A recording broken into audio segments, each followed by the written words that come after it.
siya?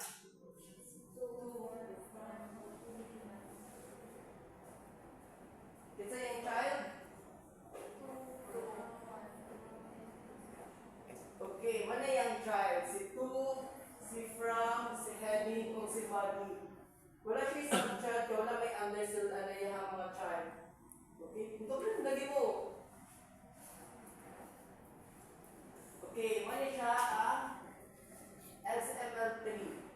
So XML documents form a tree structure that starts at the root and the branches to the leaves. So sa kanyang example, na ating root element, follow ana is ang child. So if napagi under ang child, which is ang yung mga subchild, dila din mo siya i-cluster kung asa siya natulong na child. So for example, sa example na ito ganina, first ginana is ang root, which is ang node. So under sa root is na a child, which is for a child. To, from, any, body. So if napagin siya under ang subchild, ayan na dayon ka mo, connect na po dayon. So yung na siya. So based sa inyong hangikon ganina yung mga Fiona, yung manigikan nga po na exam. Wala mo na ka-drawing ko kaya sa round 3. Sige, mag-practice na yan po na niya. So i-explain sa natin kung sa mga galang alin na sa XML.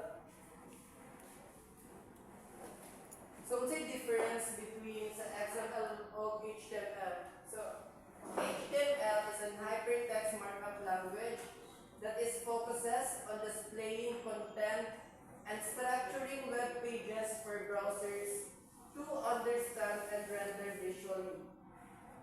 So meaning ang HTML yun, focus na din siya on displaying design, on creating design, presenting a design. While an XML is an extensible markup language that is designed for data storage and exchange in format readable by both machines and humans. So it defines the structure of data, not how it is presented. So mo itong giingon ganina ang XML view, ang yan naging gamitan na is to store or transport data. While an HTML is to display design, make design, yung nga. So digit sila pa yan, mas tignan pa na sa ML. ML kaya use sila old tags. So kanya siya, sa man siya ng example. HTML. And this one is the XML. So XML is self-describing syntax. It's because dali lagi kinaka siya masabtan, mas kitanaan pa nato kabalo nato kinsa ang child, kinsa ang root, kinsa ang subchild. So for this example, kinsa yung root ani? Ang child. Si book lang. Delete na basta ito author. Ang child ay si book lang yun. And then, ang subchild dahil sa book is ang title, author, year, and price.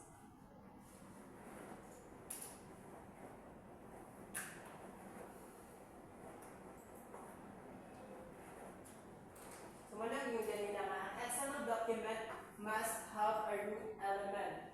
So, meaning to say, kanin root element, huwag na siya ang parents of all elements. So, the XML documents must contain one root that is the parent of all other elements. So, tagsa-tagsa na ito ng code sa yung mga purpose anin. First is, kung ang XML syntax rules. First, big makita na ito sa isa ka XML document is the XML prologue. Muna siya, ang XML prologue is optional, pwede wala, pwede po na. Pero it is better na mugamit kita pwede sa good practice video if mugamit ang XML prologue. And if magbutang galit ang prologue, it comes first in the document. Siya di pwede una makita, dili ang root. Kaya root syntax na makita nato. Kaya siya kay standard na maganda siya nga code. Hindi na siya mabaliban, hindi na pwede puli-pulihan. So,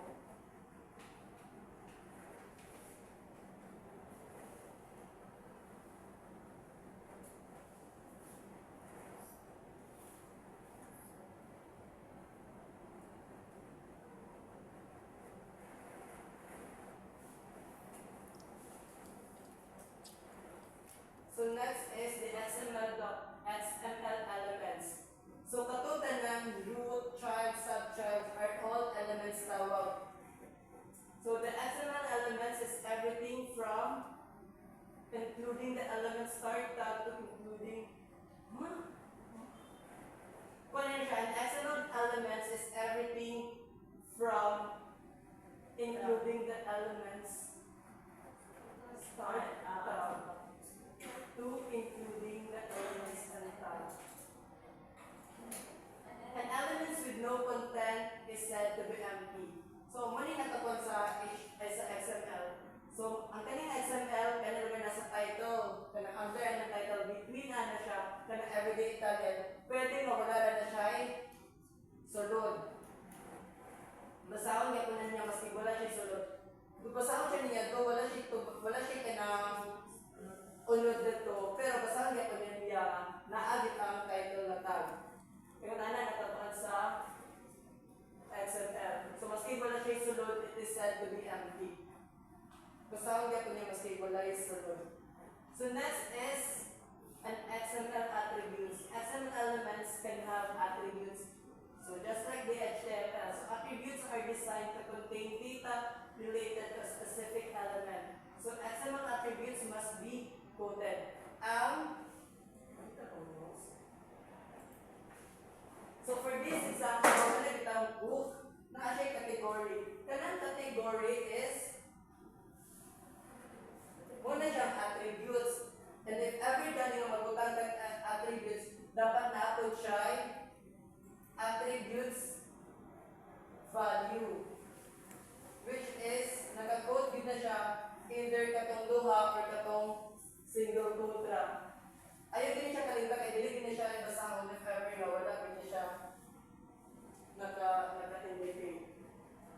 So, maski asaan na nga element, pwede ninyo buhatan o attributes. Pwede ninyo buhatan. Example, kaya root ng bookstore. Pwede na siya ninyo buhatan ng bookstore, attributes dahil nga name, tapos national bookstore. Pwede na tanan elements, including the root, child, subchild, pwede butangan ng attributes. It depends din sa inyo ang saan ninyo pagsabot. Di ka mo magyapan na di mo anak, dapat nasabtan ninyo ang inyong hanggiwag na XML documents. So even the here, pwede ninyo butangan o kung sana o kanang attributes. Basta lang, butangan ninyo attributes name itong sundan lang. And it